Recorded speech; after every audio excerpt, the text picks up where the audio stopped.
e fazer uma oração para a gente iniciar a nossa aula de hoje.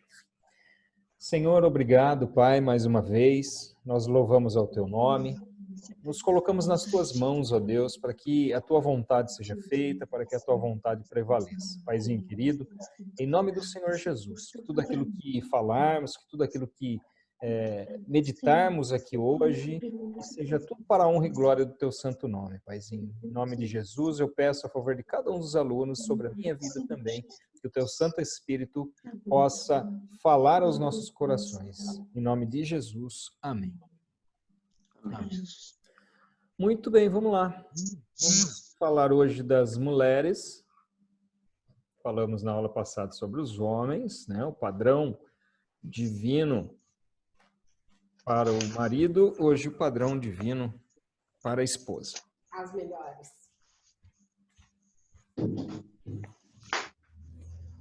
Ela fica me irritando, ela fica me cutucando, ela passa aqui.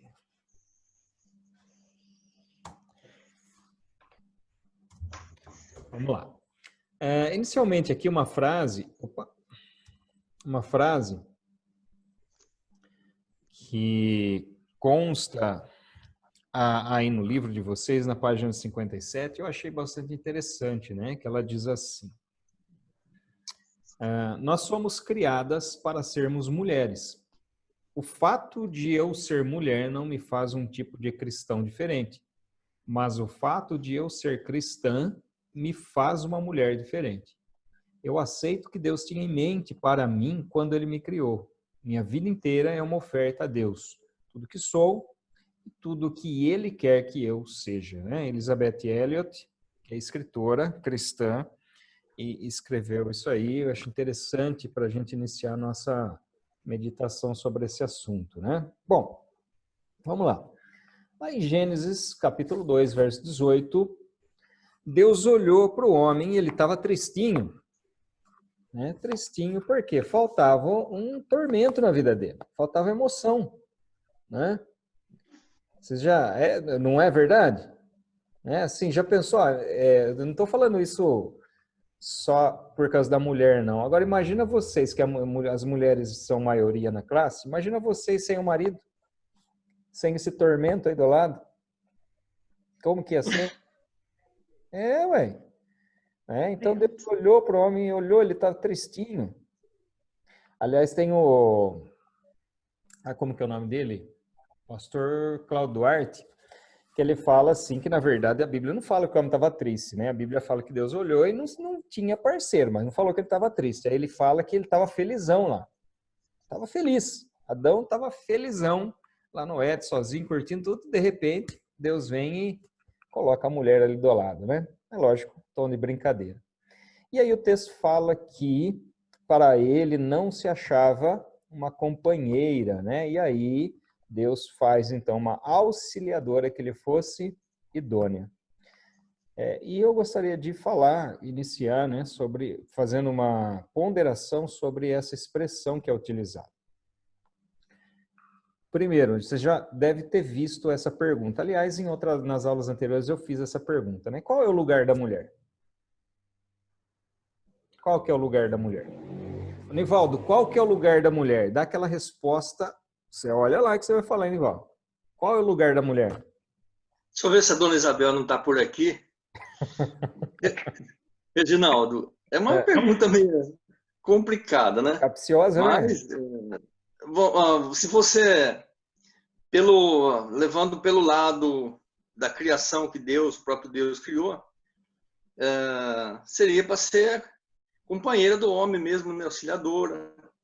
Isso. E cuidar da casa. Nós vamos falar isso, né? Nós vamos falar sobre o que significa ser auxiliadora na Bíblia e o que significa ser idônea também. Completando aquilo que o homem... Está ouvindo, Reginaldo? Opa, estou sim. Completando aquilo que o homem não tem, porque apesar de somos todos seres humanos, mas um tem mais afinidade do que o outro, né? Raramente, às vezes, o homem ou a mulher tem outras afinidades que cobre os opostos, né? Mas eu vejo em casa mesmo, sou esquecido, sou meio desleixado, agora a mulher ela segue mais à risca, as coisas com mais detalhe, né? Então, eu acho que é como auxiliadora, completa a vida do homem, com as suas afinidades, a dedicação. As suas qualidades, né? Qualidade, exatamente. Maravilha, maravilha. E assim como o lugar do homem é ao lado da esposa, o lugar da esposa, o lugar da mulher é ao lado do seu marido. Né? Então, e na verdade aqui, alguém queria falar mais alguma coisa? Só fala se eu provocar, né? Eu vou provocar. Vou provocar, não quer falar, eu provoco. Qual que é o lugar da mulher, Aline?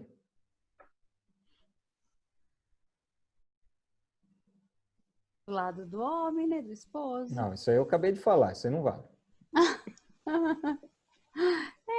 Deus criou para que ela completasse aquilo que estava faltando no homem. Nós completamos eles, né? Isso que o seu Nivaldo falou é verdade, sou esquecido. Mas isso aí é mal de homem. Completa, homem. né, seu Nivaldo? Isso aí é mal de homem. Eu vou falar para você. É Me ajuda verdade. bastante. O meu GPS também, viu? Vai passear, eu nunca gravo nada no lugar lá, né? É agenda, é GPS, é tudo, né? Ela tá para completar, né? Com certeza. Mas aqui o que eu quero dizer é o seguinte, que o lugar da mulher é onde ela quiser. Tá? Porque quando se fala do lugar da mulher, você olha aqui para o texto e fala lugar da mulher é em casa. Né? É isso que está escrito no texto. É isso que está escrito no livro. Né? A mulher fora de casa é a exceção. Mas é claro que isso está dentro de um contexto cultural, nós precisamos analisar. Isso eu já falei nas aulas anteriores, é um contexto cultural. Né? O lugar da mulher é onde ela quiser, porque a questão do lugar onde ela está é indiferente. Né? A mulher ela precisa ter uma noção de quem ela é, não de onde ela está. É de quem ela é. Essa que é a questão. É isso que a escritora Elizabeth Elliot nos diz. É que o fato de ser uma mulher não faz ela um tipo de cristão diferente, mas ser uma cristã faz dela um tipo de mulher diferente. Então é essa que é a questão, não é onde a mulher está, mas ela compreender quem ela é. Né? E quando nós falamos de um relacionamento conjugal, aqui nós estamos falando, como vocês disseram, né, aquela companheira, aquela que está do lado, né, ou a auxiliadora, conforme o texto bíblico diz, né? Então, o que é auxiliadora ali? O termo utilizado na Bíblia é a palavra ezer. Deixa eu mudar aqui o negocinho.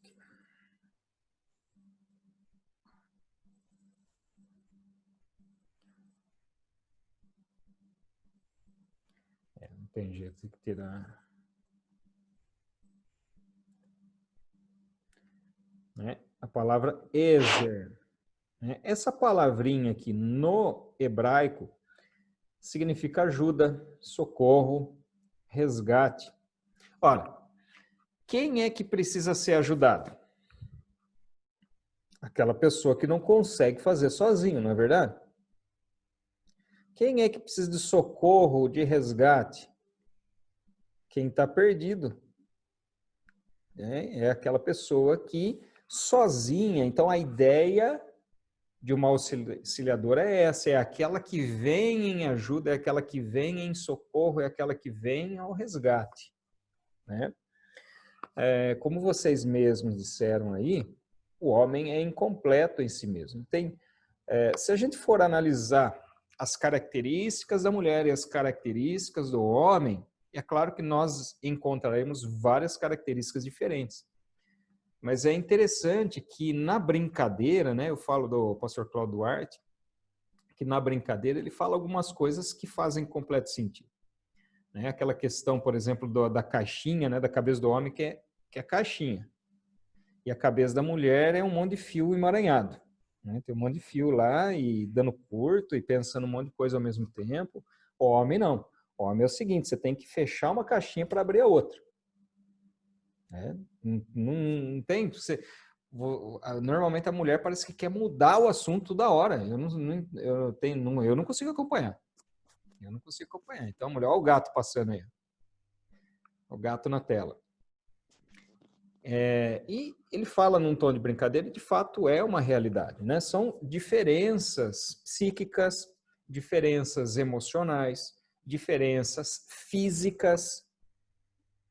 Então, são várias diferenças que, na verdade, se complementam. Assim como ao homem cabe a proteção e o amor à mulher, a mulher, sabe, quando fala, né, de vaso mais fraco ou vaso mais frágil, está falando em relação à constituição física, né? E é claro, via de regra, né? Tem mulher que é muito mais forte que muito homem, mas via de regra, o homem, pela sua constituição física, dadas as características culturais da antiguidade, é ele que tinha que sair para fazer a colheita, para fazer a criação, para caçar, por causa da sua constituição física em relação à mulher. Agora, na ausência do homem, era a mulher que fazia tudo isso. Então, quando a mulher, por exemplo, ficava viúva, ela tinha que se virar. As mulheres iam para as colheitas e ficavam lá colhendo espigas, né? Aquelas espigas que caíam da colheita, né? Que nós vimos o caso de Ruth, quando ela ia lá colher as espigas. Então, quando o homem estava ausente, a mulher tinha que fazer. Aliás, nós vamos depois falar sobre a questão da mulher virtuosa, lá de Provérbios 31. Nós vamos ver as características, né, que se assemelham realmente a isso. Mas pela Constituição, ao homem cabe a proteção ali da mulher. A mulher cabe estar também ali ao lado do marido, então, o auxiliando no sentido de completá-lo, né? Porque se deixar sozinho, é perigoso. Né? Se deixar fazer as coisas sozinho, é perigoso. Então, essa que é a questão. E a palavra idônea, que vem do hebraico neged, que significa em oposição. Ixi, e agora, hein? Quer dizer que a mulher foi colocada para estar contra o homem, é isso? Não, mas é em oposição no sentido de completar, como estar diante de. Imagina você, uma laranja cortada pela metade. Estava lá o homem, metade da laranja. Aí você vai pegar a outra metade, que é a mulher, e vai colocar diante de, em oposição a. E essa em oposição é aquela que está diante, que completa a outra parte. Então, os dois se completam. Então, quando se fala em auxiliadora idônea, nós não estamos falando aqui de uma posição de superioridade do homem em relação à mulher. Não é isso. Eu disse isso desde a primeira aula para vocês.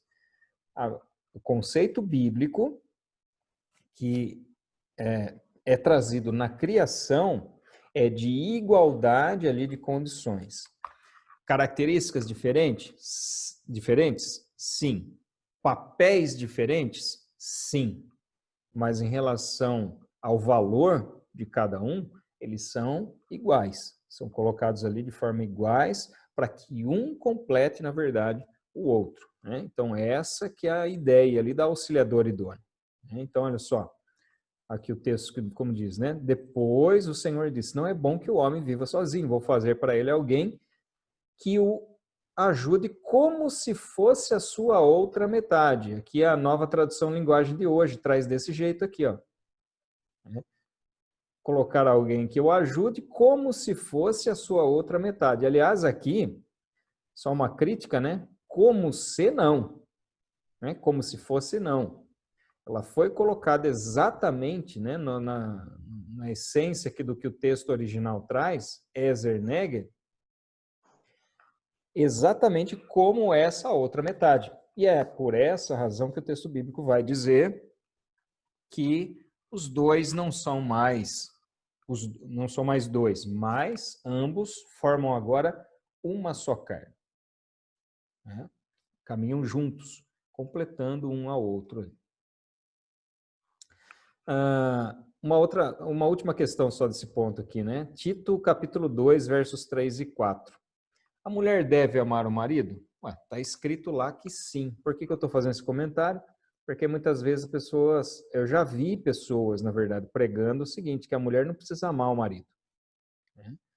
Que a Bíblia só fala para o marido amar a esposa, mas não fala para a esposa amar o marido, né? E aí é mentira, porque lá em Tito está escrito exatamente o oposto. Está escrito que as mulheres devem ensinar as mais jovens a amarem os seus maridos, né? Então, como nós já dissemos antes, o amor é mútuo, o respeito é mútuo, todas as características de um relacionamento conjugal, os sentimentos devem ser mútuos. Não adianta um só amar, não adianta um só respeitar, não adianta um só cuidar, né? Ambos, biblicamente, têm essa obrigação. Como eu disse, culturalmente, até pelas questões de constituição física e psíquica, como eu disse para vocês, alguns papéis são colocados, mas esses papéis que são colocados para homens e para as mulheres, eles variam conforme o tempo e variam conforme o lugar. Por quê? Porque são questões relacionadas à cultura, não são questões relacionadas essencialmente à constituição, à formação de quem é o homem, de quem é a mulher, tá certo? Então, quando se fala assim, o marido tem que arrumar dinheiro para pôr em casa e a mulher tem que ficar em casa aguardando o marido voltar do trabalho e cuidar dos filhos e cuidar da casa e lavar a louça, né? Então, essa é uma questão cultural. Eu fiz essa pergunta aqui, né? Qual é o lugar da mulher? E a resposta, né, foi que o lugar da mulher é onde ela quiser, né? E aqui um comentário só sobre esses movimentos feministas que existem hoje, né? As pessoas distorcem um pouco o movimento feminista por causa dos exageros que existem, né?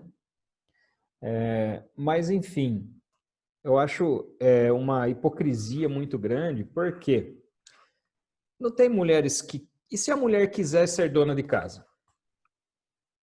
Ela pode?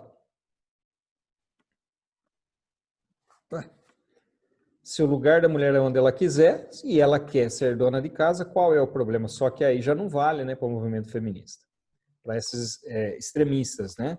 Porque a mulher, quando quer ser dona de casa, ela denigra a imagem de quem ela se coloca subjugada ao homem, né? Então é esse exagero que existe hoje desses movimentos feministas que nós encontramos aí. Então, se o lugar da mulher é onde ela quiser, ela tem o direito de escolher aquilo que ela vai fazer, aquilo que ela quer ser, ela tem o total direito de escolher também estar em casa, cuidando da casa e cuidando dos filhos, sem problema nenhum, né? Tudo, nós falamos acho que na aula passada, sobre essa questão de comum acordo, né? As questões devem estar sempre em comum acordo no casal. Se funciona, ótimo. Se funciona, ótimo. Nenhuma função denigre, nenhuma função, nenhum lugar que a mulher esteja a denigre enquanto mulher. Porque, como eu disse, o problema não é o lugar onde ela está, mas quem ela é, né? A concepção de quem ela é diante de Deus, a questão da posição dela na criação, né? Como auxiliadora idônea. Ali nós já explicamos essa questão do termo, né? E não é alguém que é subjugado pelo homem, né? Mas é alguém que está em submissão no sentido da autoridade profética e autoridade sacerdotal que o homem encontra espiritualmente dentro do lar, tá certo? Indo lá para Provérbios 31, deixa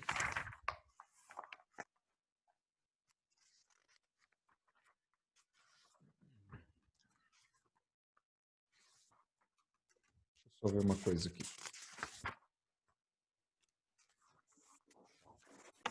É isso mesmo. Agora está lá no texto de número 6, tá? Texto número 6. Eu dei esse pulão aí, mas para falar disso agora. Porque eu quero tratar das questões, das demais questões aqui, dentro do conceito de mulher virtuosa, tá? O Provérbios 31 vai passar a seguinte descrição da mulher virtuosa. Ela é laboriosa, ou seja, não é preguiçosa, né? É boa negociante, ajuizada, é forte fisicamente, cuida bem da casa, é sábia e caridosa, é boa mãe e esposa, é temente ao Senhor, né? Essas são as características aqui da mulher virtuosa. Então, olha só, ela negocia, ela trabalha, ela é forte fisicamente. Não são características que, de repente, alguém pode falar, não, mas isso aí é papel do homem, né? Não, a mulher virtuosa, ela tem essas características, tanto quanto o homem.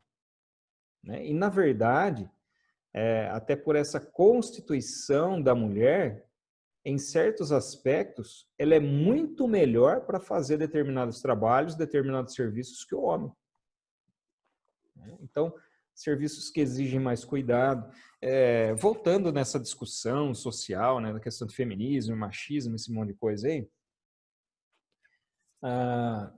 as pessoas falam que, assim, que existem certas profissões que são preconceituosas. Olha, eu acredito realmente que exista isso, tá? Mas não é só isso. Existem profissões que a mulher, de uma forma geral, muito poucas querem fazer. Não é uma questão dela querer fazer, mas não pode porque é um ambiente machista. Existe ambiente machista? Existe sim. Mas em muitas situações a mulher não quer. Por exemplo, algumas profissões. Caminhoneiras. Caminhoneiro, porque olha, é um ambiente machista, porque só tem homem. Quantas mulheres tem? Mas vai ver se a mulher quer. Essa que é a questão. A mulher quer trabalhar nisso? Não é uma questão simplesmente de preconceito. É uma questão, muitas vezes, que poucas mulheres querem esse tipo de profissão. Então, existem algumas profissões que você encontra muito mais homens do que mulheres e outras que você encontra muito mais mulheres que homens. Por exemplo, quem é enfermeiro aqui no grupo?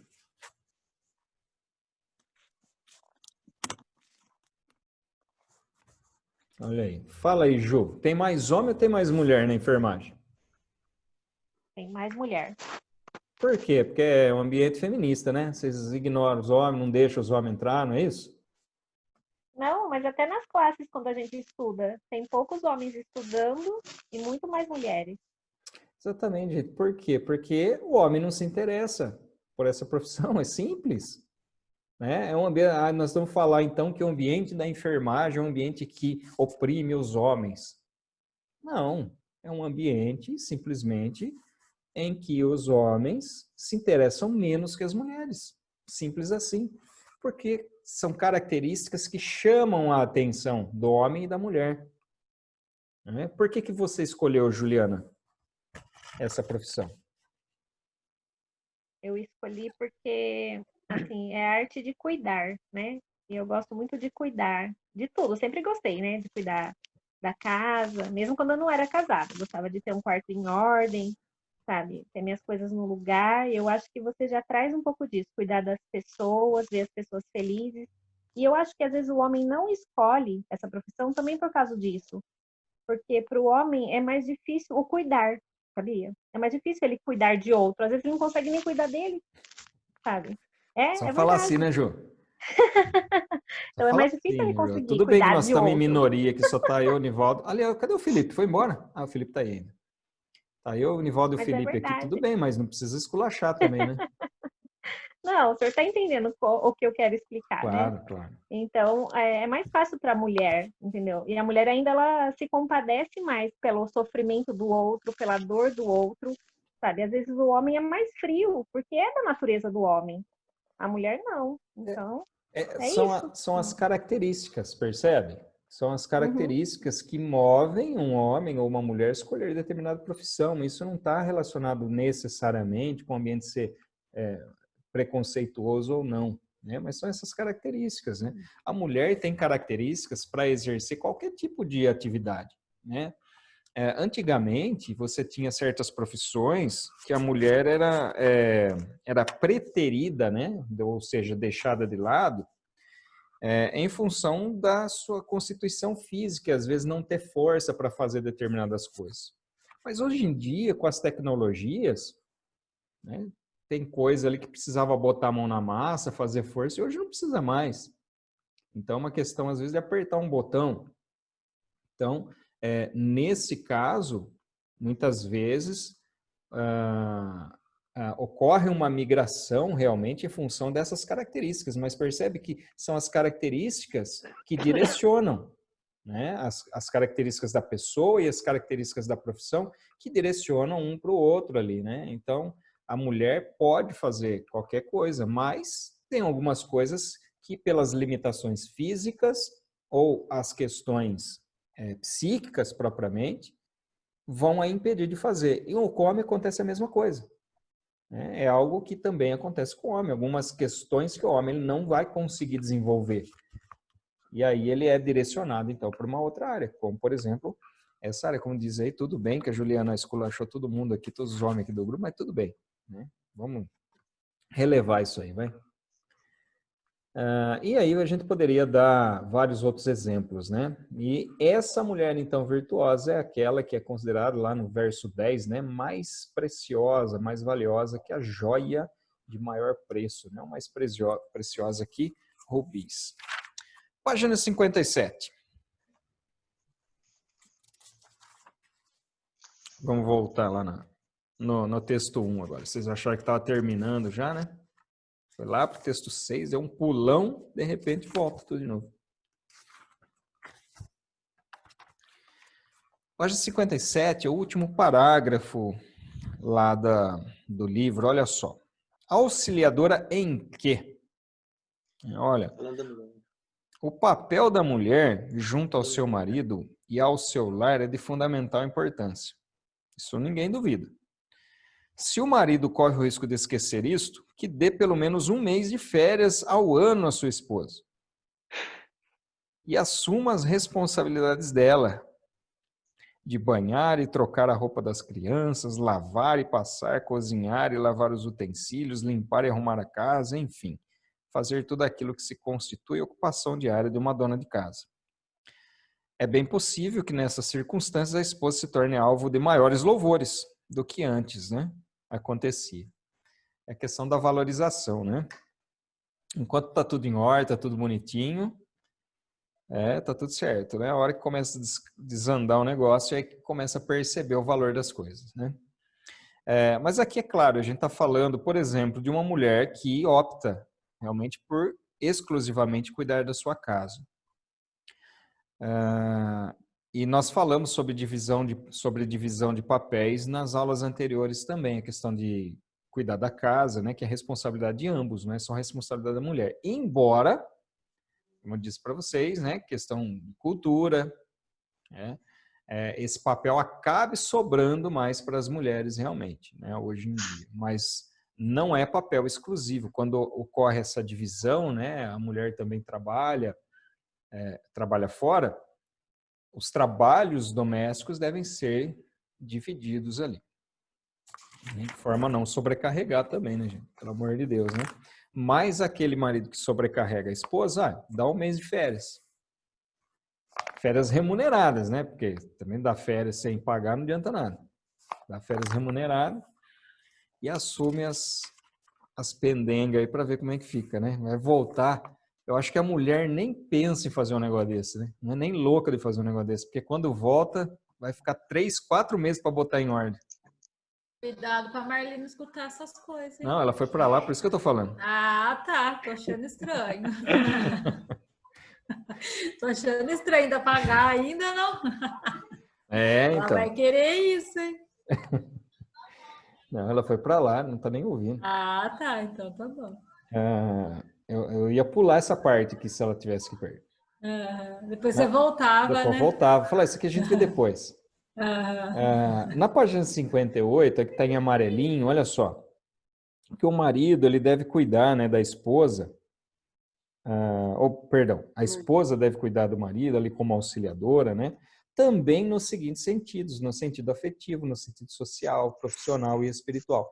Da mesma forma que o homem deve suprir as necessidades da esposa nesses sentidos, a esposa também deve suprir as necessidades do marido também, né? Nesses sentidos aí, né? Que o papel da auxiliadora é isso, o papel do cuidador também.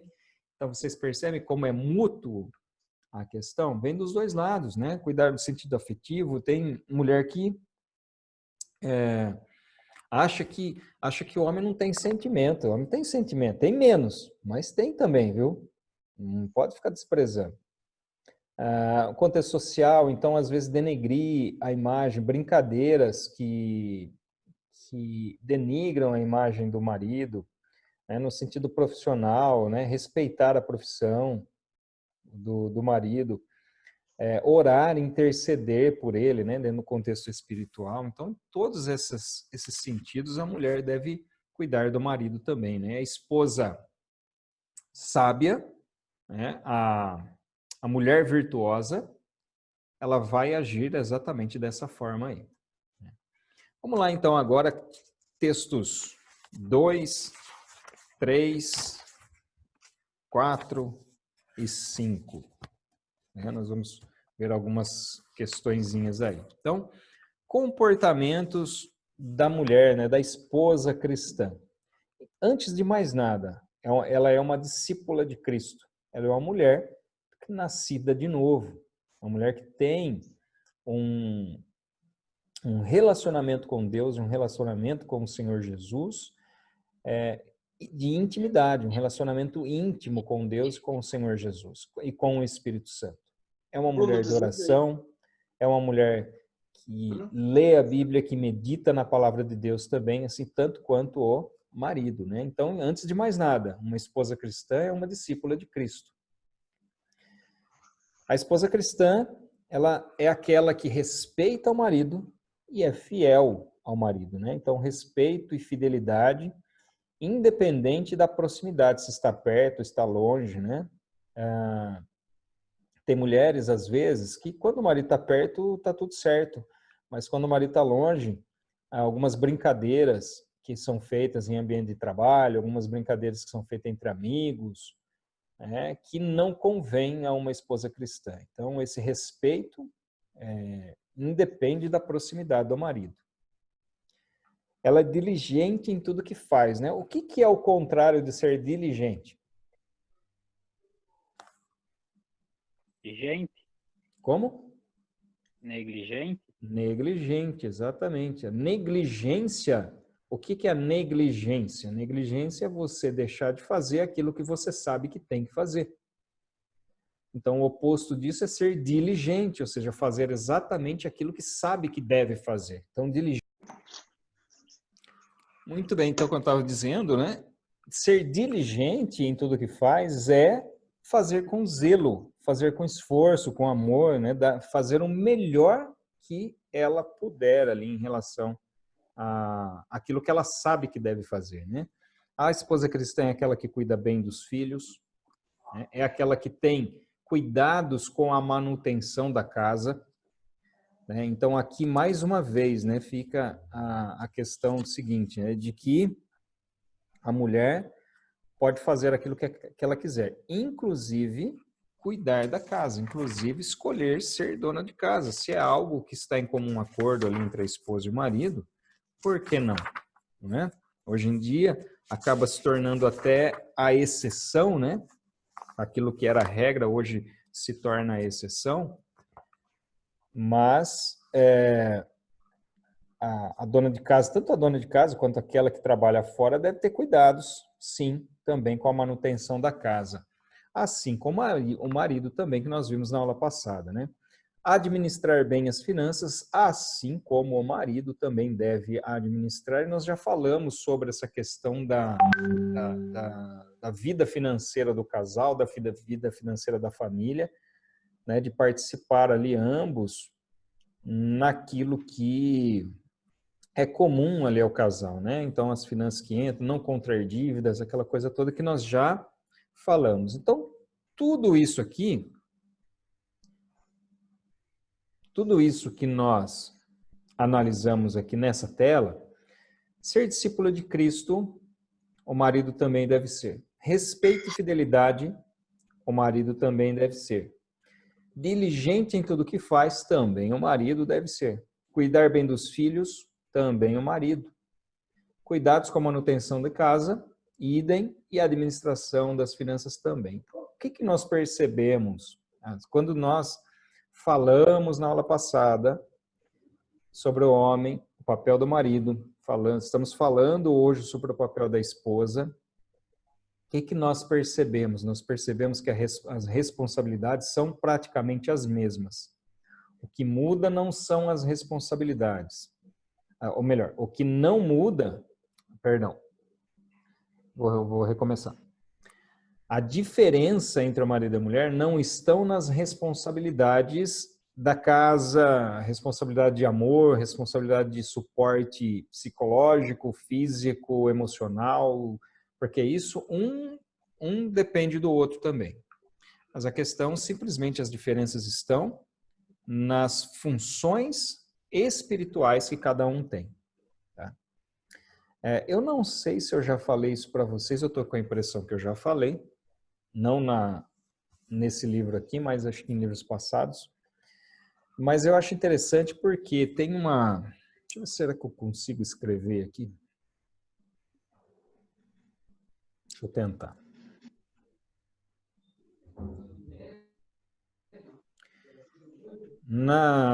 No hebraico, existem as palavrinhas aqui para mãe.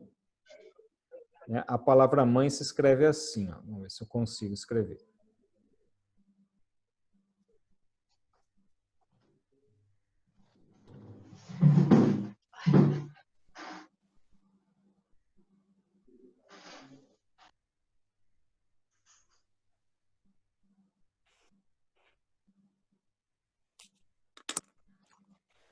Essa é a palavra mãe. Essa aqui é a palavra pai. E essa aqui é a palavra filho. Então, aqui se lê em, aqui se lê av e aqui se lê ben, né? Para a palavra filho. E no hebraico, essas letrinhas aqui, elas têm um significado, né? Cada letrinha dessa tem um significado. Então, o Aleph, ele significa força. Né? E essa letrinha, né, no paleo-hebraico, ela era um desenho de um boi, da cabecinha de um boi. Então, tem essa relação, né, da força de trabalho. Então, é a força, né? O mem, que é essa daqui, significa, ela é nesse formato aqui, mas quando ela aparece no final, ela tem um formato diferente. É o formato de uma casa, né? Então, a ideia o significado é de casa. Então, força, a palavra... Perdão. Esse daqui já estou fazendo errado. O que tem no formato da casinha é esse daqui, ó. Esse daqui. Tudo bem que daqui não parece nem nada uma casa, né? Mas é uma casa. Aqui, essa palavrinha ela indica sabedoria. Sabedoria. Então, o Aleph significa força, o Mem significa sabedoria e o Bet significa casa. Então, aqui é como se a palavra mãe significasse aqui a força da sabedoria.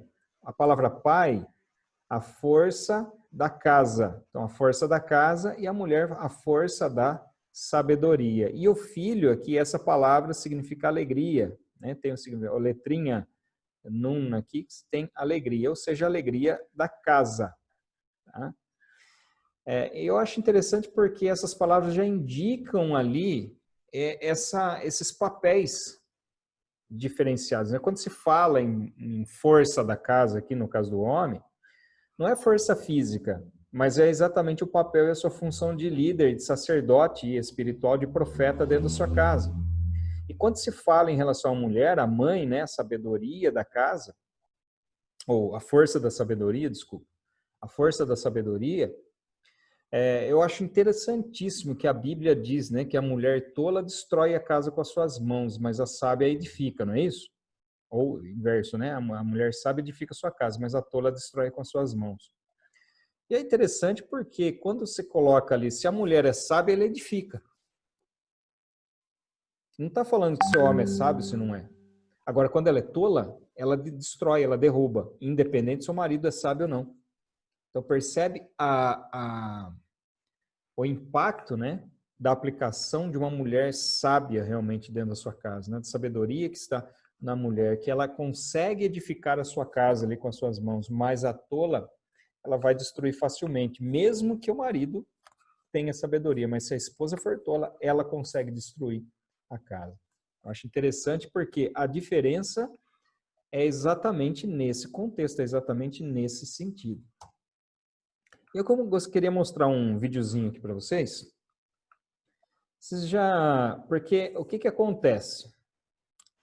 Normalmente, a mulher, pelas suas características, né, e na nossa sociedade, é ela que acaba ficando com maior encargo, de fato, é a mulher que acaba ficando mesmo.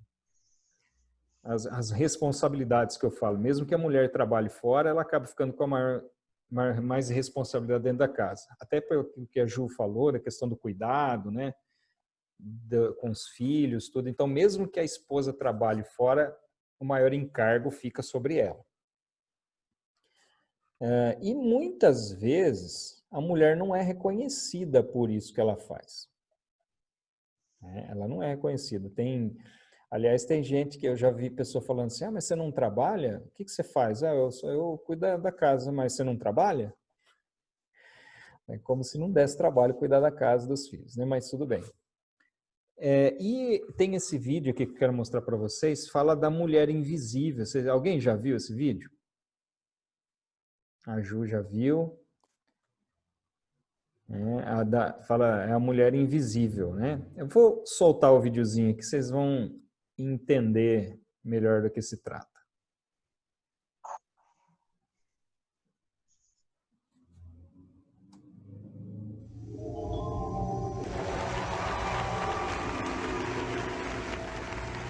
It started to happen gradually. I would walk into a room and say something, and no one would notice. I would say, "Turn the TV down, please," and nothing would happen. So I would get louder. "Turn the TV down, please." Finally, I would have to go over and turn the TV down myself. And then I started to notice it elsewhere. My husband and I had been at a party for about 3 hours, and I was ready to go. I looked over, and he was talking to a friend from work, and I walked over, and he kept right on talking. He didn't even turn toward me. That's when I started to put it together. He can't see me. I'm invisible. I'm invisible. Then I started to notice it more and more. I would walk my son to school, and his teacher would say, "Jake, who's that with you?" And my son would say, "Nobody." Granted, he's just 5, but nobody? One night, a group of us gathered, and we were celebrating the return of a friend from England. Janice had just taken this fabulous trip, and she was going on and on about the hotel she stayed in. And I was sitting there looking around at the other women at the table. I'd put my makeup on in the car on the way there. I had on an old dress because it was the only thing clean, and I had my unwashed hair pulled up in a banana clip, and I was feeling pretty darn pathetic. And then Janice turned to me, and she said, "I brought you this." It was a book on the great cathedrals of Europe. I didn't understand. And then I read her inscription. She wrote, "With admiration for the greatness of what you are building when no one sees." You can't name the names of the people who built the great cathedrals. Over and over again, looking at these mammoth works, you scan down to find the names, and it says builder, unknown, unknown, unknown. They completed things not knowing that anyone would notice. There's a story about one of the builders who was carving a tiny bird inside a beam that would be covered over by a roof. And someone came up to him and said, "Why are you spending so much time on something no one will ever see?" And it's reported that the builder replied, "Because God sees." They trusted that God saw everything. They gave their whole lives for a work, a mammoth work they would never see finished. They showed up day after day. Some of these cathedrals took over 100 years to build. That was more than one working man's lifetime.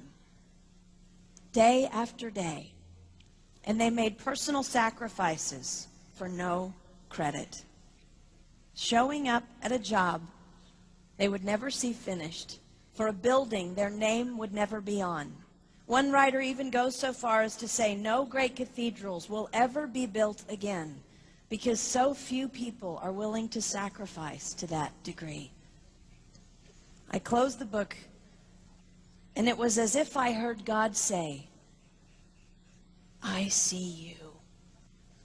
You are not invisible to me. No sacrifice is too small for me to notice. I see every cupcake baked, every sequin sewn on, and I smile over everyone. I see every tear of disappointment when things don't go the way you want them to go.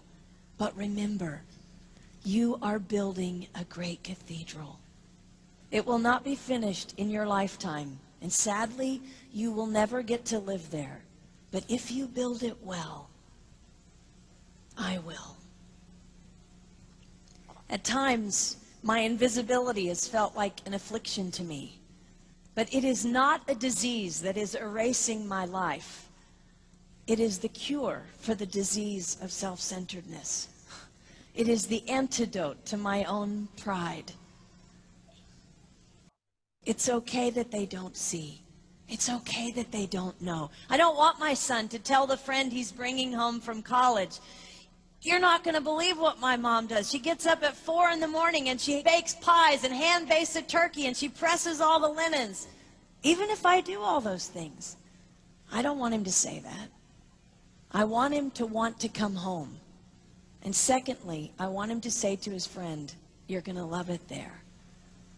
It's okay that they don't see. We don't work for them. We work for him. We sacrifice for him. They will never see. Not if we do it right. Not if we do it well. Let's pray that our work will stand as a monument to an even greater God.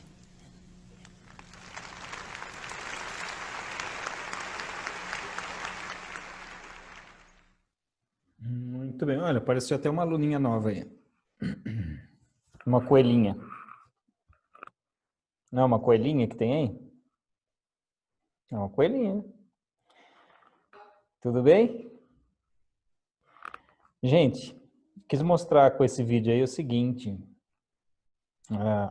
que a falta de reconhecimento não seja razão para deixar de fazer aquilo que é necessário, né? De ser diligente, porque nenhum trabalho é vão no Senhor. Então, quando nós cumprimos os nossos papéis, fazemos aquilo que a palavra de Deus nos diz para fazer, né? E isso se aplica muito mais à mulher do que ao homem, como eu disse, em função da cobrança que se tem em determinadas situações, né? Que não seja motivo para a gente desistir, para parar, mas que a gente saiba que, antes de mais nada, né, Deus está vendo. Se ninguém reconhece, ninguém reconhecer, mas Deus reconhece o trabalho. Então, que a gente faça primeiramente para Ele, né? Assim como os maridos, quando cuida da sua casa, quando cuida do seu filho, da sua esposa, fazer primeiramente para louvar a Deus, para agradar a Deus, a mulher também, fazer tudo aquilo com zelo, com dedicação para agradar a Deus. Bem? Vamos lá. Seguindo aqui no nosso estudo, nós vamos... antes de ir para a lição 6, esse livro aqui, na verdade, quando eu comprei ele, ele chamava Vestidas para o Ministério, Vestidas, porque era um livro direcionado para a mulher. Aí a autora, Isis Calheiros, ela reformulou, remodelou e colocou o padrão bíblico para homem e mulher num livro só. Aí ela mudou o nome para Revestidos para o Ministério. Mas ele fala tanto do papel do homem quanto do papel da mulher, né, dentro da igreja.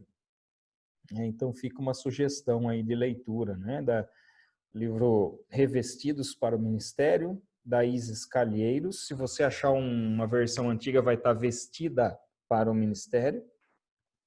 Mas as edições mais recentes vêm desse jeitinho aí.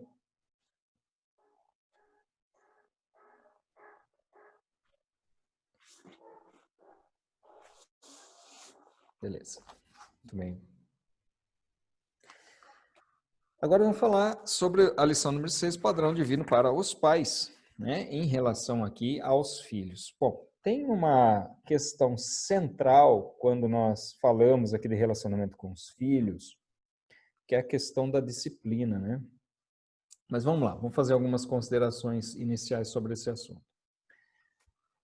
Algumas coisas que nós já até falamos na nossa primeira aula, inclusive. Então, só para reforçar, né? Primeiro, a família é base da civilização humana e, portanto, por consequência, também é base da própria sociedade cristã. Né? Quero mais. Uma família forte é uma igreja forte. Família forte, sociedade forte.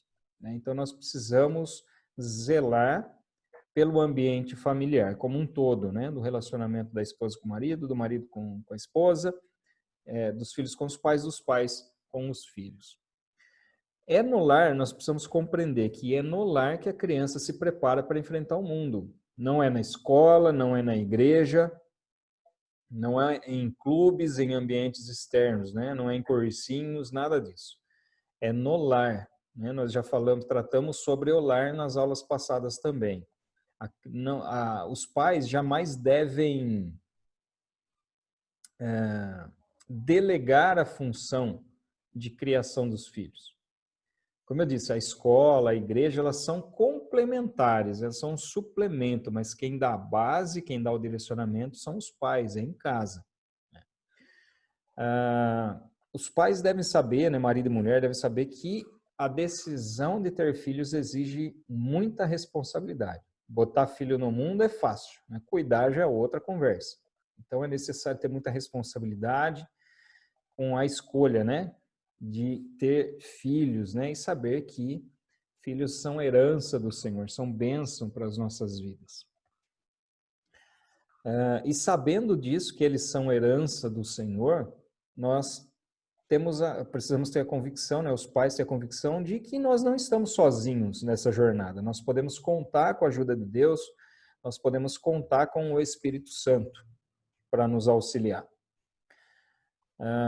E um último ponto aqui, que as crianças necessitam do amor dos pais para que possa desenvolver-se normalmente. E esse amor dos pais aqui envolve a questão de tempo, né? Disponibilização de tempo. Alguns pais, às vezes, pelas responsabilidades que têm fora de casa, às vezes delegam isso para os avós, ou para outras pessoas, né? Por exemplo, mães que são mães solteiras, né? Ou viúvas, por exemplo, que às vezes sozinha, às vezes necessitam da ajuda de outras pessoas, de outros parentes. Mas os pais, eles devem ter a noção de que a criação, essencialmente, precisa vir, primeiramente, dos pais. Tá? É claro que, por exemplo, órfãos que crescem sem os pais, é uma situação diferente. Né?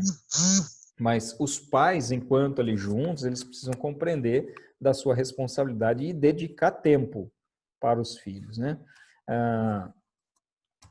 Aqui tem uma figurinha que diz assim, eu não sei se dá para todo mundo ler, né? Mas está escrito assim, por que não é como Carlinhos? Ele sempre se comporta bem, né? Então aqui a mãe comparando o filho com o outro, né? Comparando os irmãos aqui. Isso é algo que os pais jamais devem fazer.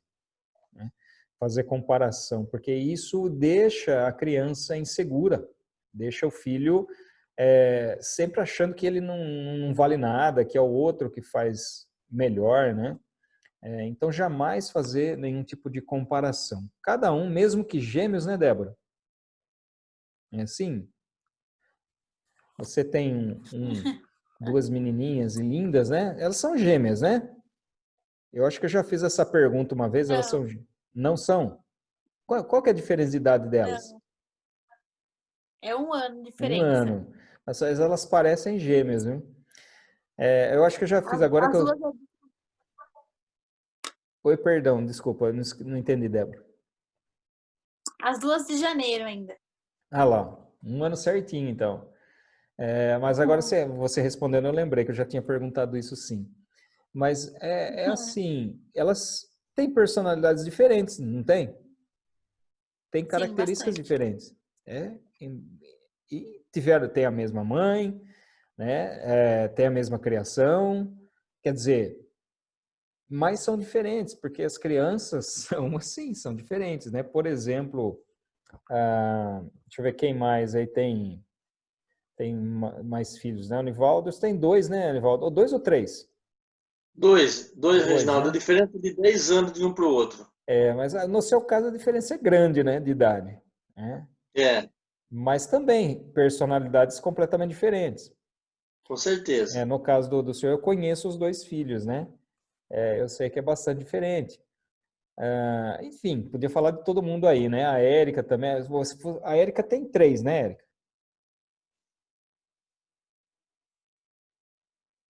Tenho 2 meninos. 2 meninos, né? Não são 3? 2 moços Tem já. certeza? Conta de 2. novo lá.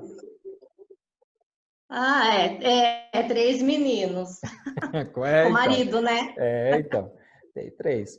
Mas também eu tenho certeza que possuem características, personalidades diferentes. Né? Eu citei vocês 3 porque vocês 3 estão aparecendo para mim na tela aqui agora, tá? Mas poderia perguntar para todo mundo aí, né? Que tem filho, tem mais de um filho.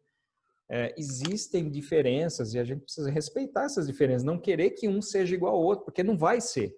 Cada um tem a sua personalidade, cada um tem a sua individualidade, e a gente precisa respeitar e jamais ficar comparando, né, um com o outro. Outra coisa que os pais devem evitar, né? Ficar discutindo na frente dos filhos. Aqui, essa imagem coloca 2 situações. Primeiro, a discussão, né? Discutir na frente dos filhos, extremamente prejudicial para eles. E segundo, é a questão de um desrespeitar a fala do outro. Sabe aquela coisa assim? A mãe não deixa fazer determinada coisa. Aí o filho chega, pai, a mãe não deixa fazer. Aí o pai vai lá, não, filho, vem cá, mas não conta para a mamãe, não. Né? Então, quer dizer, desautoriza a mãe. E isso acontece no sentido oposto também. Né? Isso não se deve fazer. Os 2 devem falar ali uma mesma língua, porque senão a criança vai crescer sem esse senso de responsabilidade.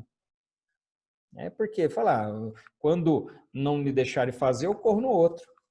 Né? E criança é esperta, viu, gente? Criança é esperta, viu? Eles fazem isso, percebem essa fraqueza dos pais e corre para um, corre para o outro. Olha, se eu quero isso, eu vou para o papai. Se eu quero isso, eu vou para a mamãe. Eles percebem isso. Né? Então, essa falta de acordo, né, ou desacordo entre os pais é prejudicial para a criança, até para a formação do seu caráter, formação de personalidade. Então, deve-se ter bastante cuidado em relação a isso também. Efésios capítulo 6, verso 4, vai dizer, né, que os pais não devem provocar os filhos à ira, mas devem criá-los na disciplina e na admoestação do Senhor. Então, não provocar o filho à ira é exatamente o oposto de disciplinar e admoestar no Senhor. Isso significa, ou melhor, isso não significa que os pais devem espancar os filhos, né? Mas devem educá-los com amor. Mas a disciplina, ela deve fazer parte da criação. O que é disciplina? É corrigir os erros. Então, a disciplina, ela envolve exatamente a responsabilidade que os pais têm em nutrir os filhos em todos os aspectos. Então, aqui tem uma questão relacionada com o texto de número 3 e o texto de número 6, né? Que aqui eu coloquei junto também aqui para a gente analisar. Porque lá no capítulo 6 fala de alimentação, de vestuário, de necessidades físicas, desenvolvimento mental e emocional, desenvolvimento espiritual. E o texto 3 fala de nutrição espiritual. Coloquei tudo junto aqui para a gente analisar, porque todos esses aspectos são extremamente importantes. E os pais devem se atentar para isso. Então, nutrir os filhos espiritualmente. O que significa? Educá-los no temor do Senhor, fazer com que eles tenham uma rotina de leitura bíblica, conhecer as histórias bíblicas, né, desde pequenininho, acompanhar os pais nos cultos, entender ali o que é reverência no culto. Então, desde cedo, os filhos já devem ser nutridos pelos pais dessa forma, né? Regar ali os filhos com oração. Isso é extremamente importante, orar junto com os filhos, orar pelos filhos. Nutrir fisicamente, né? Ou seja, a questão de necessidades físicas mesmo, né? Lá na página, deixa eu só ver que página está. Na página 84, ele até fala que envolve, as necessidades físicas envolvem, inclusive, o pré-natal, o cuidado ali com a saúde do bebê, né? O cuidado em todas as etapas, né? Da criança, quando se torna jovem, quando se torna um homem já, né? Então, esse cuidado realmente físico, né? Que é necessário se dedicar também aos filhos. Nutrição emocional, né? Então, cuidado também para essa questão. Isso envolve aquilo que nós comentamos na tela anterior, lá sobre cuidado de não discordar uns dos outros na frente dos filhos, de ficar fazendo comparações, de ficar proferindo palavras negativas. Olha, você não vai ser nada, você não presta, enfim, né? Fazer esse tipo de comparação, fazer esse tipo de palavras negativas que vai minando a autoestima da criança. E mentalmente também, né? Ou seja, intelectualmente, né? Cuidado com a educação, o desenvolvimento intelectual da criança também, né? Através de leituras saudáveis, através de auxílio nos exercícios, sempre quando possível, lógico, né? Porque às vezes tem situações que a gente fica em saia justa, né? Nem na época que a gente estudava a gente entendia direito, quanto mais agora para explicar para os filhos, né? Mas é lógico, dentro do possível, procurar auxiliar também. A Débora está concordando, né, Débora? Você tem as meninas aí nessa idade, nessa época aí, as minhas já estão grandes, né? Já passei dessa fase. Meu Deus. Antes de ir para o texto número 4, gostaria de voltar aqui na página 76 para fazer uma citação que eu achei interessante aqui, né? Essa palavra, aliás, eu acho que... Não pus aqui. Não sei se eu pus em algum lugar essa frase. Na página 76, está escrito assim, ó. A prudência manda que os... Vocês acharam aí? Começa com assim, a prudência manda que os pais. Ele está um pouco mais... ali no meio, mais ou menos. A prudência manda que os pais cristãos ajam como respondeu uma mãe indagada sobre qual dos seus filhos ela amava mais. E ela respondeu assim, né? Ao mais moço até que cresça, ao enfermo até que cure, ao que viaja até que volte. Ou seja, não deve ter diferença ali entre os filhos de amor, mas é sempre aquele... E é assim que funciona, né? Quem que a gente ama mais? Depende do momento. Se um está doente e o outro não, você vai dedicar mais tempo àquele que está doente. Se um está pertinho e o outro está longe, a preocupação ela vai estar mais com aquele que está longe. Não é assim?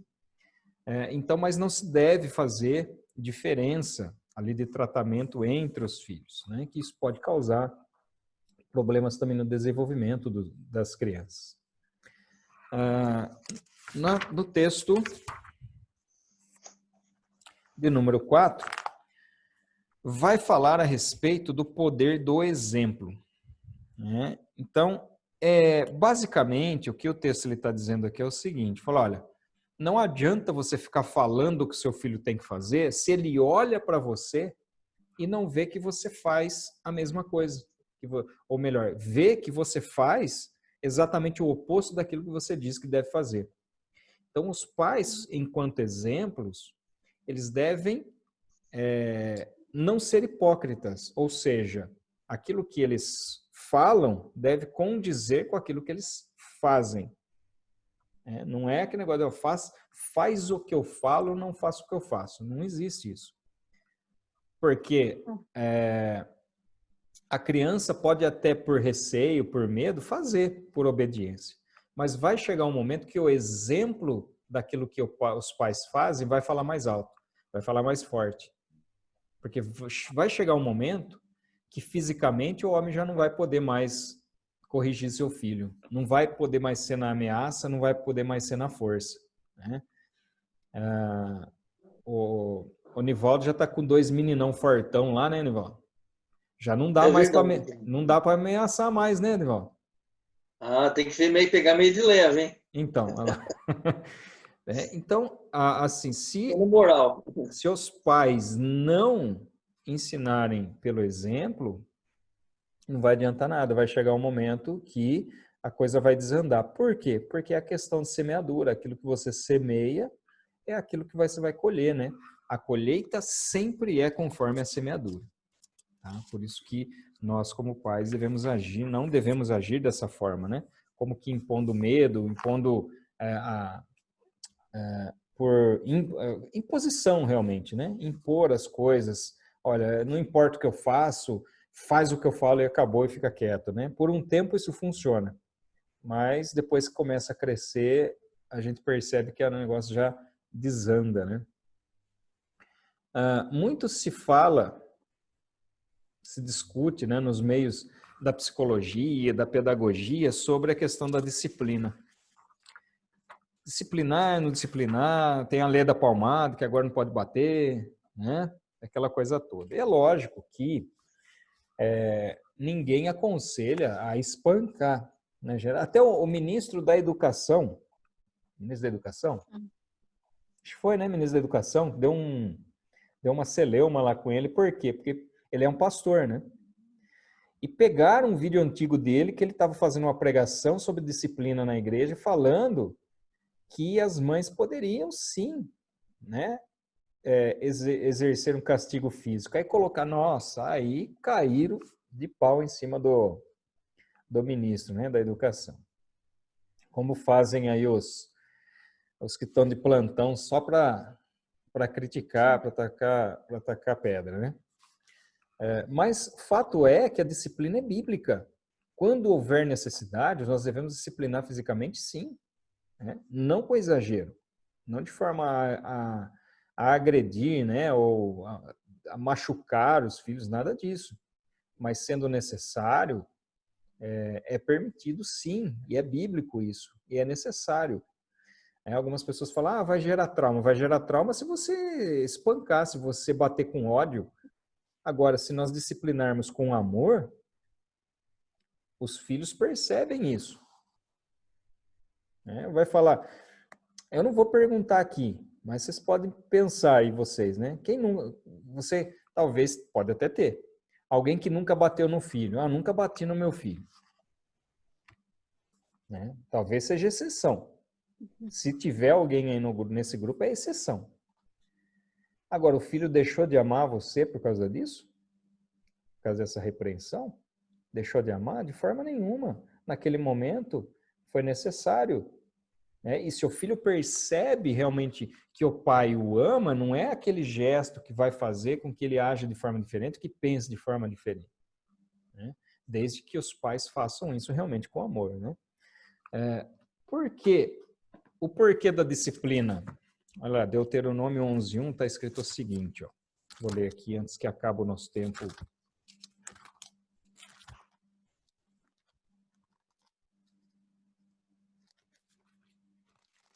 Deuteronômio 11:1 está escrito assim, ó: amem o Senhor, o Deus de vocês, e sempre guardem os seus preceitos, os seus estatutos, os seus juízos e os seus mandamentos. Então, a disciplina, essencialmente, faz com que nós encaminhemos os nossos filhos no caminho de amar ao Senhor e de zelar pelos mandamentos do Senhor. Aquilo que foge dos conceitos bíblicos de comportamento, a criança ela deve ser corrigida sim, né? Para que isso não seja um problema para essa criança futuramente. Eu estou falando de criança, mas isso serve para adolescente, para jovem, enquanto o filho estiver sob os cuidados dos pais, né? Eu ia contar um exemplo aqui, mas como está faltando um minutinho só, eu vou fazer o seguinte, eu vou interromper essa sala, vou abrir uma nova sala e eu conto esse exemplo aqui, essa experiência para vocês.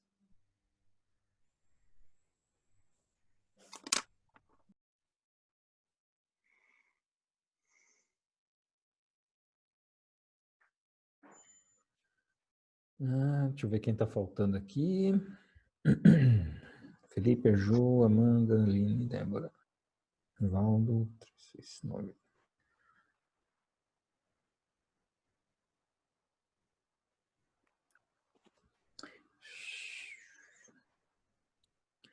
Está faltando um só, né? O que está faltando aqui?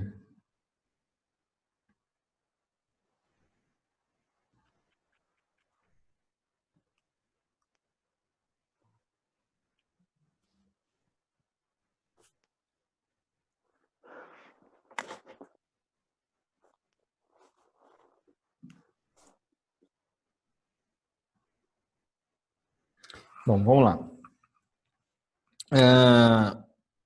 No exemplo, né, para eu poder continuar aqui no raciocínio. Quando eu trabalhava como diácono, teve um adolescente, né, que estava sentado lá na galeria, sentado com os amiguinhos dele lá. E esse rapaz ele fez um gesto obsceno para uma diaconisa lá em cima, né? E eu, como diácono, estava lá embaixo, estava olhando lá em cima. E a diaconisa ia e voltava, ia e voltava.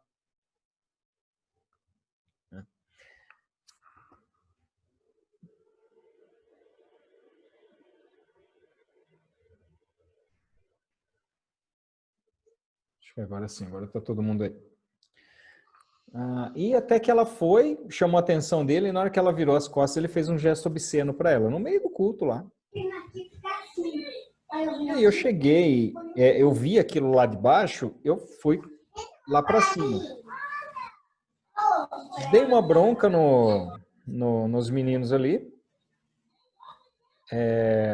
Eu dei uma extrapolada, para ser sincero. Não devia ter falado o que eu falei, mas eu falei.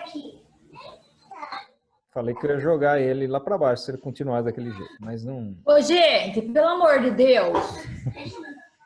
Olha lá, a Adelita. Ó. Ai, pera um pouquinho. Com amor, Adelita, com amor. Não é fácil, não. Ué. E aí, mas enfim, né? Aí ao final do culto, eu fui conversar eram 3 jovens. Fui conversar com o pai dos 3, que eu conhecia o pai dos 3. E os 3 pais estavam lá. E eles tinham combinado de sair depois do culto. Era um domingo, não, era um sábado. Era um sábado. Eles tinham combinado de sair depois do culto para dar uma volta, né? E aí eu falei, 2 dos pais cortaram dos meninos saírem. Falaram, não, você vai montar, deram uma bronca no filho, montou no carro e foi embora. Justamente o cidadão que tinha feito o gesto obsceno, o pai, depois de eu falar, ele foi lá conversar com o filho e voltou a falar comigo. E ele disse assim, irmão, olha, desculpa, mas eu acho que você se enganou. Porque meu filho falou que não foi ele, que ele nem estava junto, né? E aí eu virei para ele e eu vou falar, vou ficar batendo boca, discutindo quem tem razão? Eu falei, não, meu irmão, então você me desculpa, me perdoa, né? Se eu errei, se eu confundi seu filho, você me desculpa. Mas não tinha confundido, eu tinha certeza que foi exatamente ele que fez o gesto obsceno. Infelizmente, esse menino, ele deu uma desandada, né? Ele se envolveu com drogas, se envolveu com umas companhias erradas aí, se envolveu com drogas, ficou um tempo em casa de recuperação. Há um tempo atrás ele voltou para a igreja, mas como faz muito tempo que não tem culto, eu não sei, né, como ele está hoje. Mas por que eu estou contando essa história? Perceba que os dois que corrigiram, eu conheço os dois meninos, né, hoje já são jovens, né, na época adolescentes. Sempre foram firmes na igreja, nunca abandonaram, sempre junto com os pais. E esse, que o pai deu uma passada na mão e, né, confiou mais naquilo que o menino disse, e infelizmente se envolveu com coisas erradas aí. Então essa é a diferença de quando nós corrigimos, quando nós disciplinamos, porque a Bíblia diz que a correção e a disciplina, a princípio, não tem sabor gostoso. No princípio, toda correção parece que é dolorida, né? Mas no final, isso vai refletir em benefícios para as nossas vidas. Da mesma forma, quando Deus nos corrige, né? A correção gera efeitos positivos, assim como nós corrigimos nossos filhos, e o efeito dessa correção também é positivo.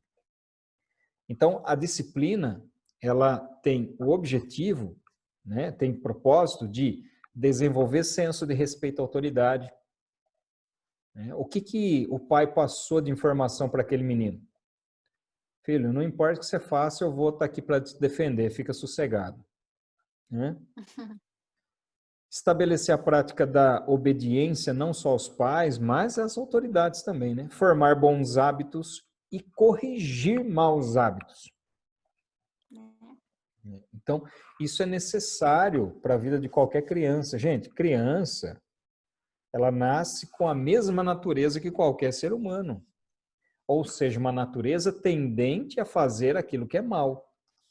Se você deixar uma criança à sua própria sorte, ela vai aprender muito mais facilmente as coisas erradas do que as coisas certas. Ou estou errado? O que é mais fácil da gente aprender? Mais fácil a gente aprender o errado.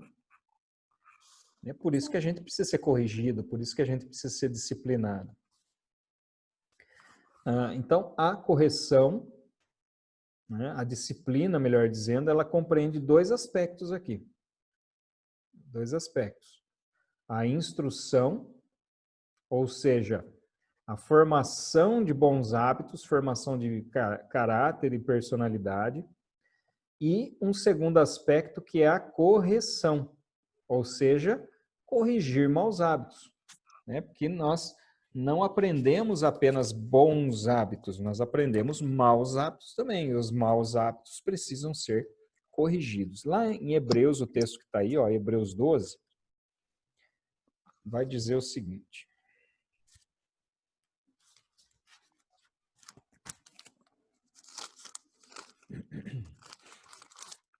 Que na verdade, acho que eu já comentei aqui.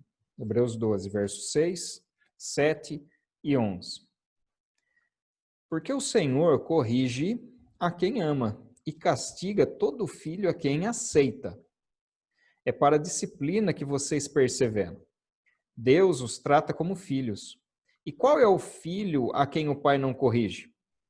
E verso 11. Na verdade, toda disciplina, ao ser aplicada, não parece ter motivo de alegria, mas de tristeza. Porém, mais tarde, produz fruto pacífico aos que têm sido por ela exercitados, frutos de justiça.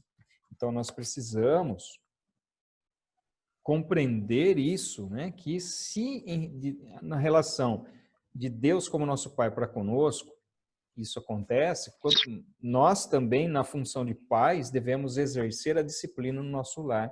Devemos exercer a disciplina para corrigir os nossos filhos e formar um caráter moldado àquilo que a palavra de Deus nos orienta.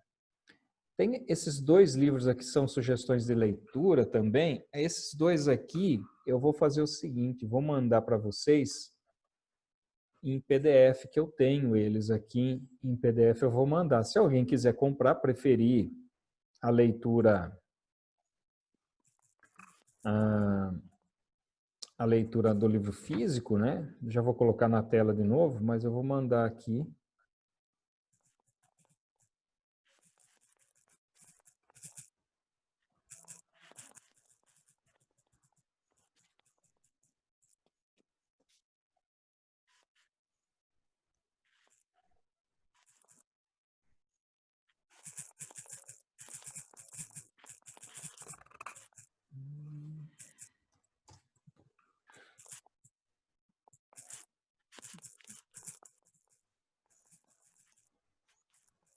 São 2 livros sobre educação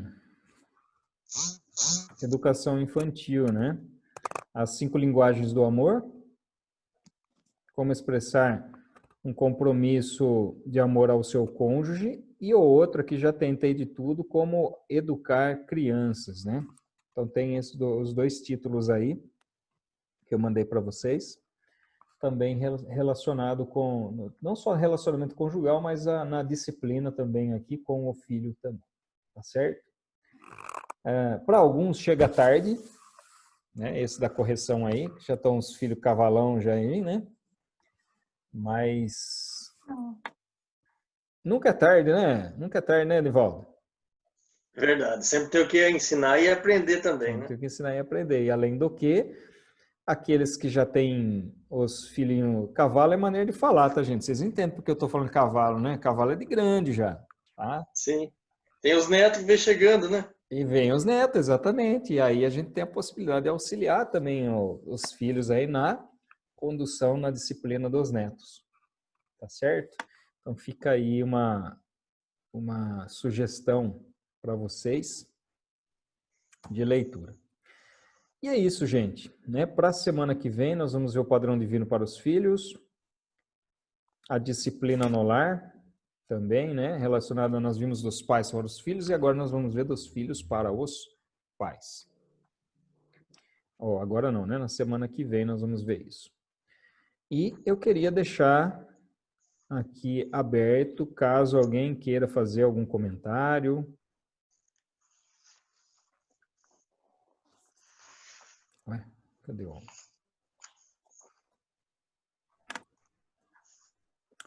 é aqui que eu tenho que clicar. Agora sim. Fica aberto aí se alguém quiser falar alguma coisa, antes da gente fazer a correção.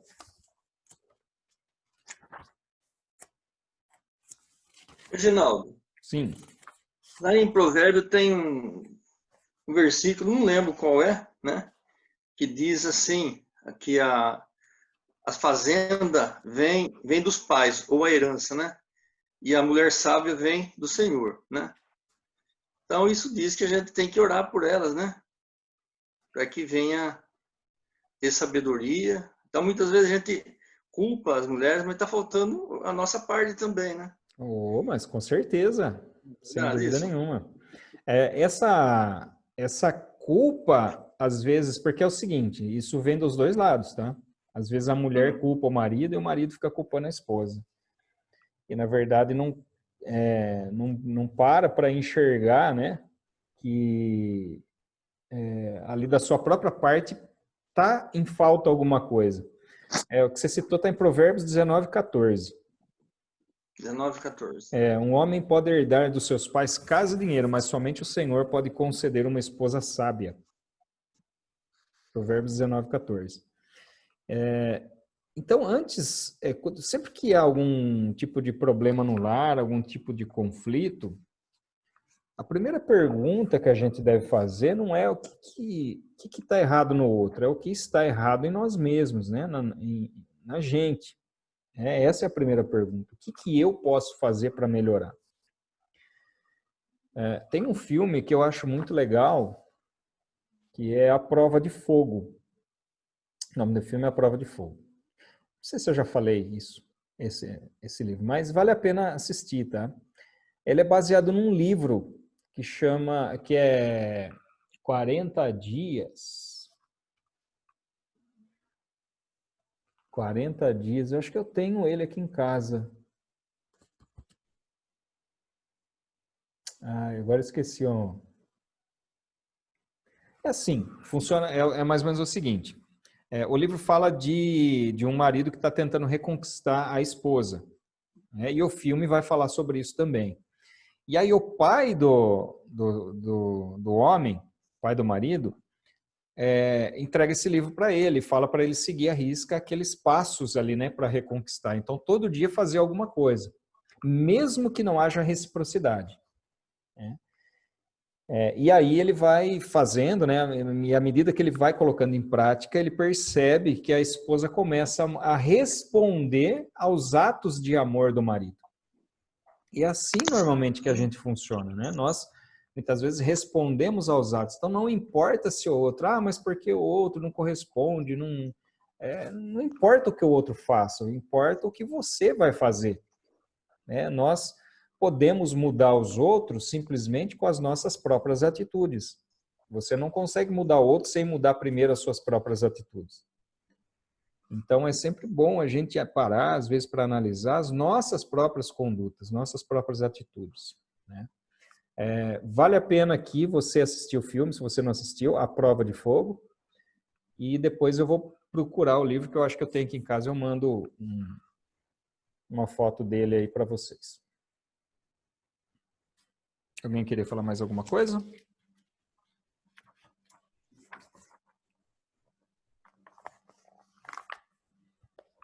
Não? Então vamos lá, vamos para a correção. Página 77.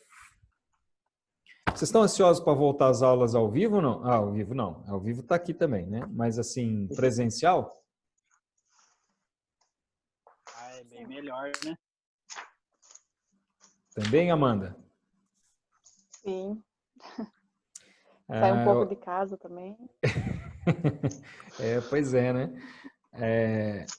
Eu acredito que, eu conversei hoje com a Silvia, ela está falando que está conversando com a pastora, é bem provável que nas próximas semanas se faça um plano para a gente retornar. Não sei se nesse livro, talvez não, mas aí talvez no próximo já volte, né? Com os cuidados ali de espaçamento, uso de máscara, talvez se autorize a voltar, porque o poder público já autorizou, na verdade, né? Mas existem algumas restrições. Como a gente tem salas amplas hoje, naquelas salinhas antigas, né, Ju? Que a Ju é das salas antigas ainda. Quem mais é da sala antiga aqui? Acho que a Adelita também, né, Adelita? Não, desculpa, o que você falou? Que você também é daquelas salas antigas, né? Daquela sala pequenininha, das casinhas lá, né? Sim. Lá não dava, se fosse lá não dava. Não, mas lá não. Agora, como a gente tem o prédio de salas amplas, possibilidade de fazer intervalos mesclados, né, com ITQ, vai um pouco um horário, vai um pouco outro. Então, eu acho que vai dar para fazer, né? A nossa sala, aquela sala ampla, dá para ficar bem espaçado lá. Não vai dar para abraçar, né? Mas porque em casa tá difícil fazer, viu? Meu Deus. Então, aqui, ó, playground aqui, ó. Rafael não tá aqui, ó. Tô no playground aqui, ó. Você não tem noção do que tá acontecendo aqui. Meu Deus do céu. Fica com o coração na mão aí. Não, sobe, fizeram cabana e estão pulando aqui no sofá, senhor. Não dá. Aí, só Deus que sabe o que está acontecendo aqui do outro lado da tela. Um dia você faz o seguinte, você vira a câmera só pra gente assistir também. Meu Deus. Olha lá. Só Deus que sabe. Quem que é essa figurinha aí? Como que é o seu nome? Essa é a Sofia. Qual é o seu nome? Ela não tá ouvindo. Tá. Não tá ouvindo. Como que é o nome? Como que é seu nome? Qual é o seu nome? Fala pra ele seu nome. Meu nome é Sofia. Que linda. Você tá bagunçando muito aí? Você tá bagunçando na aula? Fala pra ele se você tá bagunçando. Não. Não? Fala pra ele, Sara, você tá bagunçando? Só fez uma barraquinha. Uma barraca. Então, nada demais, né, gente? Pelo amor de Deus, não. Só fez uma barraca na sala. Então, o que é uma barraquinha, meu Deus do céu? E tá pulando ali no sofá? Já tá dando uma puladinha também? De leve, né? Tá fingindo que eu escorrego. Então tá, dá tchau pro professor. Tchau, tchau. Vou pular de novo. Vamos lá, então. Olha lá, olha lá. Opa, opa! Peguei no flag aí, Débora. Tava se esticando para pegar alguma coisa escondida lá. Não deu para falar que não deu para esconder, não.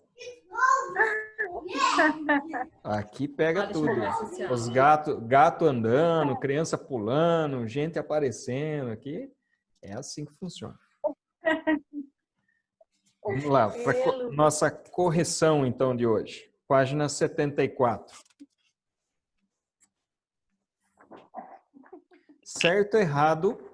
Que página que é essa? Tô falando errado, eu acho. Falei errado? Ah, eu tô, nossa, eu tô lá na lição 6, perdão. 5-8. 5-8. Só pulei uma lição inteira, só. Nossa. 58.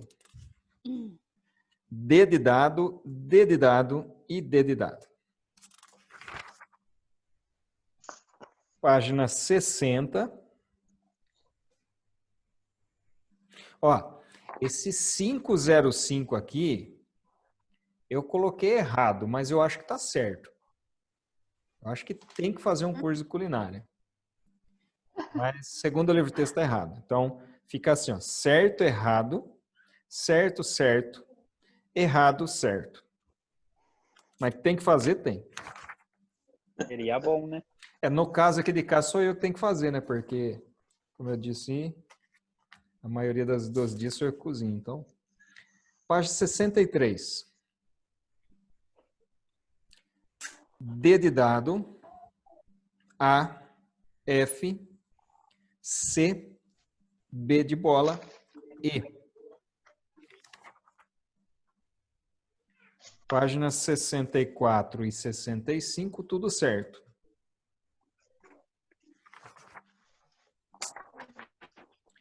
Página 66.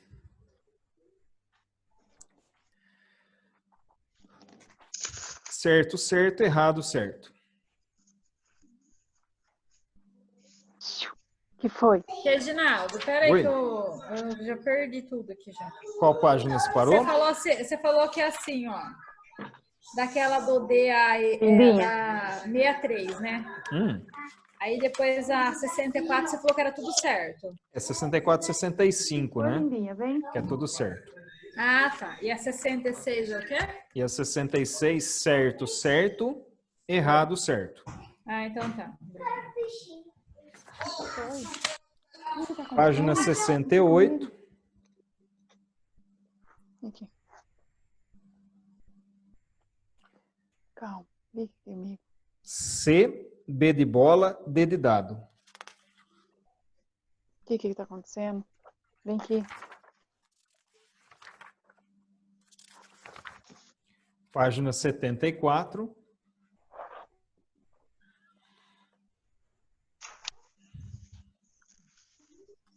Certo, errado, certo, certo, certo.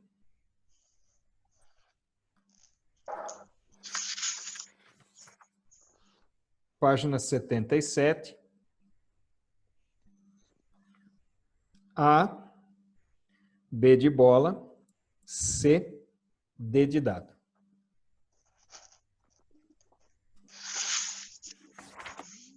Página 79.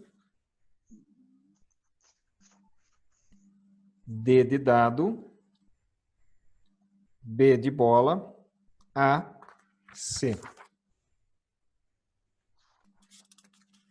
Página 81.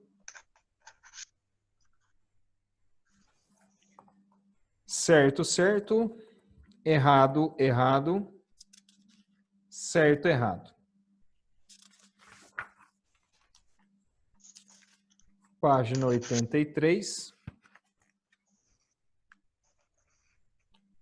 D de dado, B de bola, D de dado.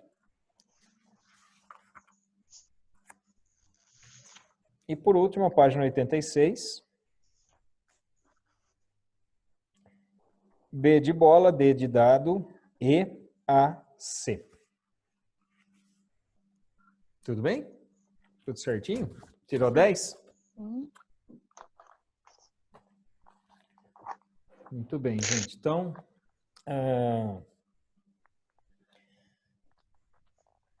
deixa eu ver aqui. Aline, você gostaria de fazer a oração? Faço. Então, por gentileza.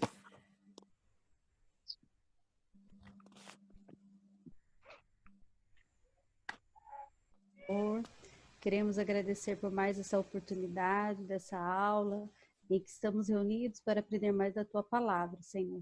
Que o Senhor abre os nossos entendimentos, nosso coração, não apenas para aprender, mas para também cumprir o nosso papel aqui na Terra. Que o Senhor possa nos abençoar nas provas que vamos fazer, que possamos lembrar, Pai, de tudo que nós estudamos. Nos dê uma semana na Sua presença e abençoe os nossos lares, nossos filhos, nossos esposos, as esposas. Que o Senhor possa estar sempre conosco, Pai, nos instruindo a Tua Palavra. É o que nós te pedimos em nome de Jesus. Amém. Amém, amém. Queridos, Deus abençoe então. Uma boa semana para vocês e até segunda-feira que vem, se Deus permitir. Deus abençoe. Amém. Tchau, tchau. Tchau, pá.